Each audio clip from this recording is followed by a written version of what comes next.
Olá, moços, tudo bem? Espero que sim. Bom, vamos falar das declarações do João Lourenço sobre a pergunta que lhe foi feita ao jornalista.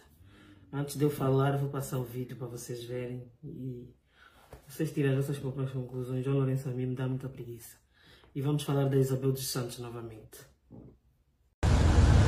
Nós já fizemos turismo em outros países e andamos em estradas esburacadas. Há turistas que preferem ficar na praia, turistas que preferem ficar nas grandes cidades em hotéis de 5 estrelas, mas também há turistas que gostam de apanhar poeira, chuva, lama. Portanto, o estado das picadas acaba até por ser desafiador. Bem, vocês ouviram. Eu vou dizer a vocês uma coisa. Eu nunca na minha vida, já conheci muita gente, mas eu nunca conheci ninguém com a tamanha falta de noção que o João Lourenço tem. Eu não sei se ele faz propositadamente, eu não sei se ele faz porque ele é mesmo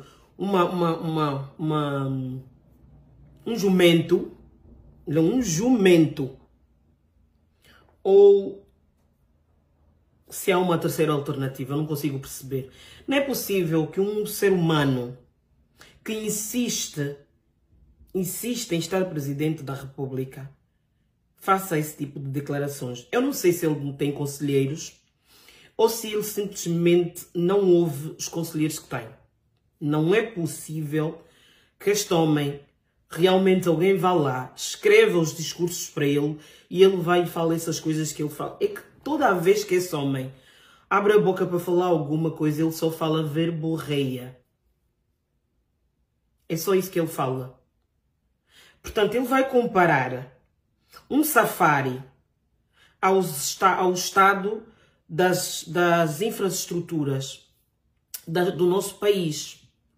Um país com tanto potencial, que não tem estradas em condições, que as pessoas vivem na poeira, saneamento básico é uma desgraça.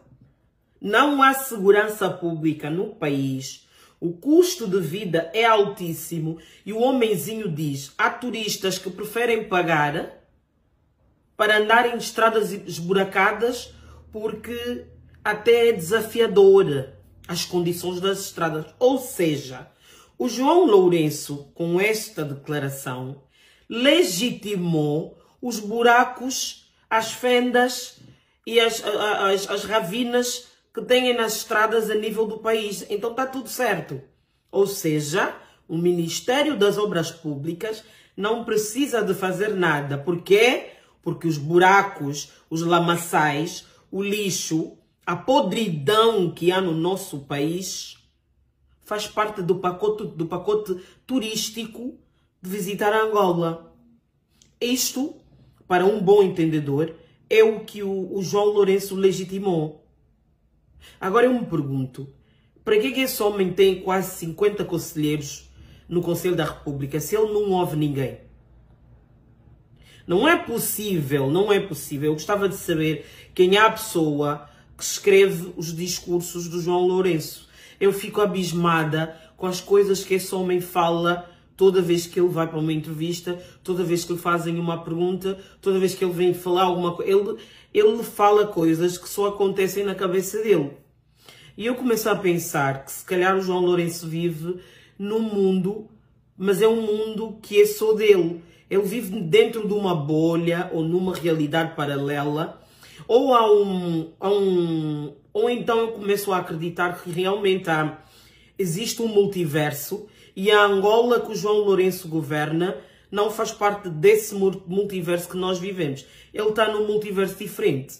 Porque não é possível um homem daqueles ver as ruas encherem com água, ver os lamaçais ficarem aí, os governantes esperarem, os governadores das províncias esperarem a água secar porque não têm nenhum tipo de iniciativa ou projeto para resolver esse problema. Não há nenhum tipo de medidas a ser tomada para se resolver esse problema. Problema que eles conhecem e sabem qual é a solução. As praias estão imundas, há lixo por toda a parte, hein? E ele vem-me dar uma declaração dessa, porque o turista maluco vai sair do país dele, que está super organizado, com destinos bem mais atraentes e mais seguros, e até menos custosos, para ir desafiar os buracos nas estradas da Angola, porque, segundo ele, é muito desafiador. Realmente, quando eu penso que o João Lourenço já não me vai surpreender, ele vai lá e dá-me uma na cara e me surpreende. Muito bom. Eu não sei o que mais dizer sobre esse homem. Eu começo a ficar sem argumentos para falar sobre esse senhor. Para mim, o João Lourenço é mesmo só um jumento. É simplesmente isso. Desculpem, mas é a verdade. Eu não consigo... Vocês ficam a dizer, pai alheio, não sei o que. Não é o pai, o servidor público.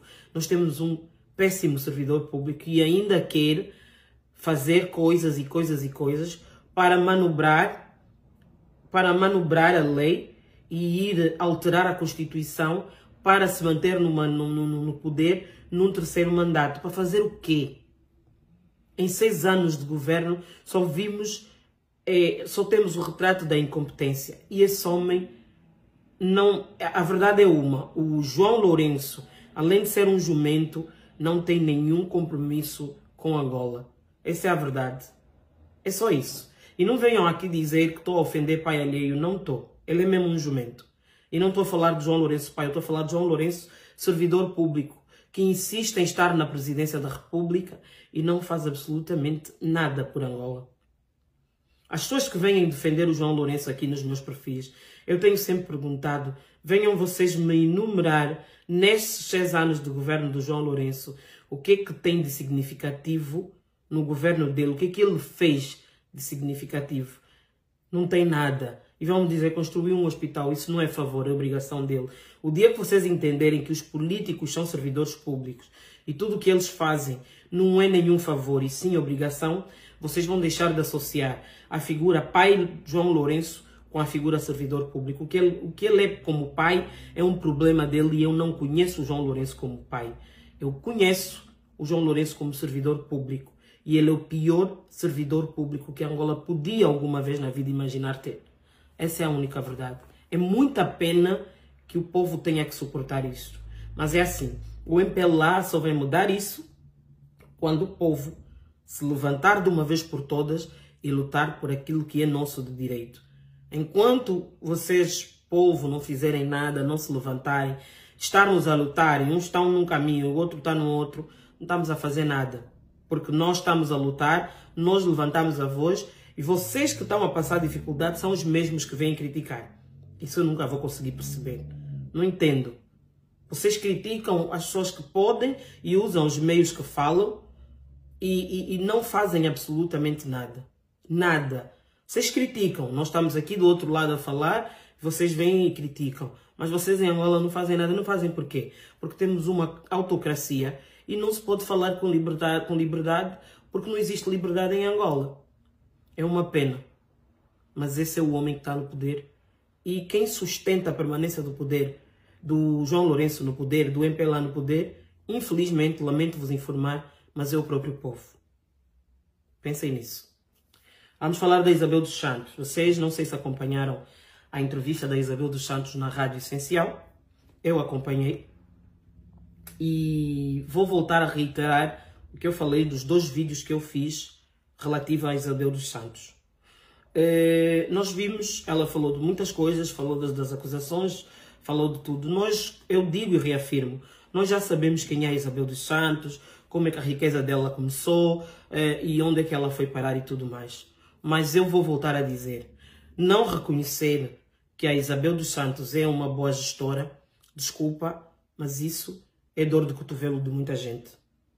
As pessoas vão dizer, mas ela é ladra, ela ficou com o erário público. Meu irmão, todo mundo no MPLA ficou com o erário público. E eu continuo a dizer, o combate à corrupção nunca foi projeto de agenda do João Lourenço. O João Lourenço não está a combater a corrupção porque atualmente ele é o maior corrupto que existe em Angola.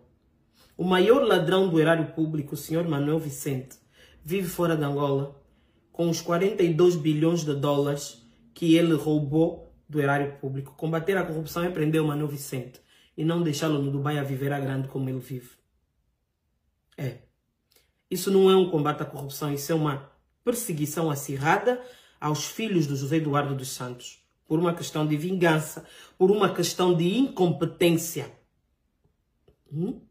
Receberam as empresas que eles detinham, a maioria dos trabalhadores foram para a rua, estão no desemprego, a qualidade dos serviços prestados por essas empresas diminuíram sim, vocês sabem disso, vocês estão em Angola, vocês melhor do que eu podem atestar isso. Uma delas é a Unitel. A Unitel não é o que era quando estava com a gestão da Isabel, não é?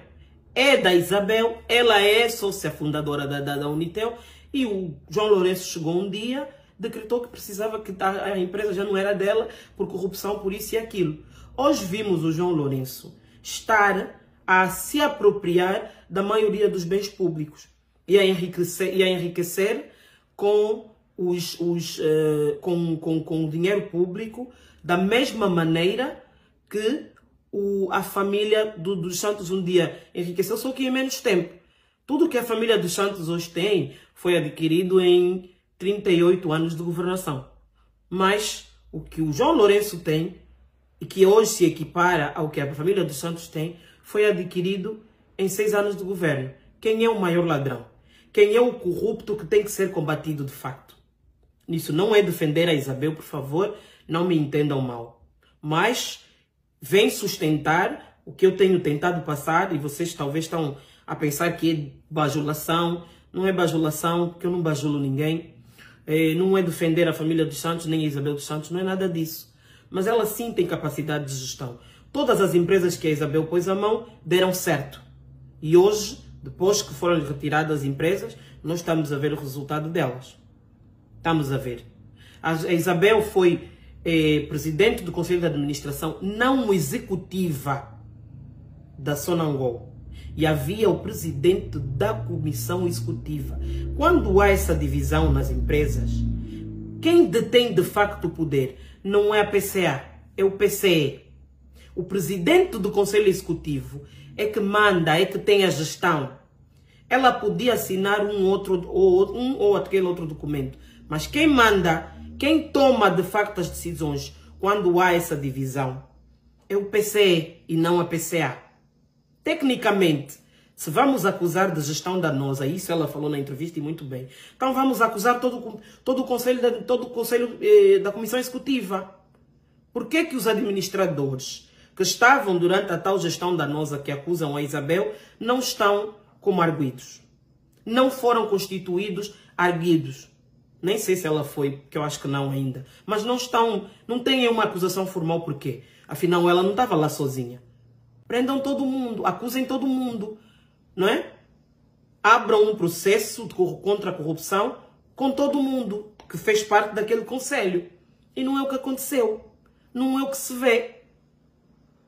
Isso sustenta o que eu venho tentando dizer.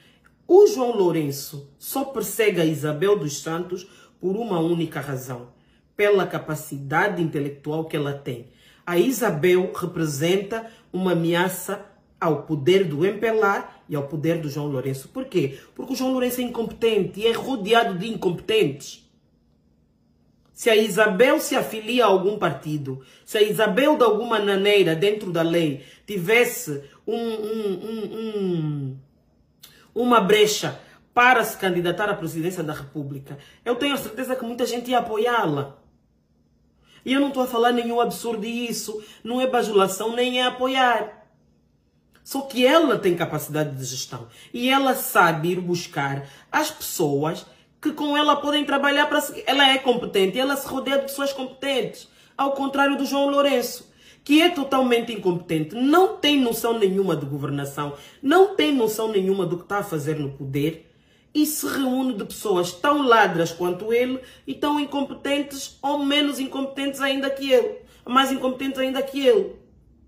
Então, quando eu digo que esse combate à corrupção nunca existiu, ele nunca existiu. É apenas uma perseguição a Isabel dos Santos, a Tizé dos Santos e ao Zeno e aos filhos do José Eduardo dos Santos, mas os filhos mais velhos, porque os outros Por isso é que eu insistentemente também digo, se fôssemos falar de combate à corrupção, prendíamos o MPLA todo e começávamos pelo Manuel Vicente. E prendíamos a própria pessoa que hoje senta na cadeira da presidência. Isso é o que faríamos. Se fosse para perseguir e combater a corrupção, fosse para combater de facto a corrupção, então todos os filhos do João Lourenço, incluindo os filhos da Ana Paula, que nunca sofreram um processo nem nunca foram citados, que também são tão ricos quanto os irmãos, também teriam sido constituídos um processo contra eles e estaríamos a ver esse processo. Mas não há. E não há porquê. Porque a Ana Paula negociou a liberdade dos filhos dela. Eu vou buscar o corpo dele, vocês fazem a festa que quiserem com o corpo, mas não tocam nem nos meus filhos e nem em mim. É tão simples quanto isso. E a perseguição é focada na Isabel, pelo potencial que ela tem, e ela nunca fez parte da política. Ela um dia, se quiser entrar para a política, eu estou-vos a dizer que ela tem potencial para ganhar, sim. Tem potencial. Porque muita gente vai se esquecer de tudo. A gente sabe que ela se beneficiou por ser filha de quem é e do erário público para começar o que começou e o império que ela criou. Ok, nós sabemos disso, isso é do conhecimento de todos, não é isso que está aqui em discussão. Mas as pessoas lembram da Isabel como alguém que investiu dentro da Angola, criou postos de trabalho e as pessoas querem tê-la ali. E muita gente a apoia. Muita gente apoia a Isabel dos Santos. Muita. E ela tem como se defender das acusações que lhe estão a fazer. E nós sabemos sim que essas acusações, algumas coisas são mentirosas, é verdade. Independente dela ter a sua dose de culpa, tem coisas que são mentirosas sim. E nós sabemos. Então sim, ela é uma ameaça ao poder do João Lourenço e do MPLA. E é por isso que ele persegue taxativamente a Isabel, persegue taxativamente a Tizé, a Isabel e o Zeno. E o Zeno e o Coriondô. É por isso. Agora, se fez, se beneficiou, isso são outros 500. Não é disso que eu estou a falar. Estou a falar da perseguição. Não é combate à corrupção. É perseguição aos filhos do José Eduardo dos Santos. Assistam à entrevista da Isabel, tirem vocês as próprias ilações, acompanhem, comparem com tudo que tem acontecido, comparem com tudo que tem sido visto, que a PGR tem feito, a mando do João Lourenço, e vocês vão perceber que isso não é um combate à corrupção. Não. Vimos o Lussati aparecer como dono dos dinheiros que foram encontrados, as mansões, isso e aquilo, mas aquilo não era do Lussati. O verdadeiro dono do dinheiro estava sentado na casa dela a rir daquela palhaçada porque o dinheiro ia voltar para ele. O Lussati é o laranja. Puseram um dinheiro na conta dele, olha, você aparece como culpado e pronto. E tinha uma forma simples de provar que nada daquilo que estava ali era do Lussati. Era só lhe mandar calção daqueles sapatos. Não iria servir. Vocês não me vão vir convencer que aquele homem, todo fusco, cheio de baúca, era dono daqueles dinheiros todos, daquela quantidade de sapatos das marcas mais caras, que são caríssimas. São marcas caras, eu conheço e eu tenho. São caros. Não é aquele homem que compra aquilo, não era dele. Não era dele. Ele foi laranja, pagou o preço, está na cadeia, mas tem o dinheiro, quando ele sair, ele está bem na vida dele, porque foi pago para isso. Mas o verdadeiro dono do dinheiro está sentado. Então, sim, não existe combate à corrupção em Angola, é mentira. E quem acredita nessa falácia do João Lourenço, ou é cego por escolha, ou não sei o que dizer. Fiquem bem.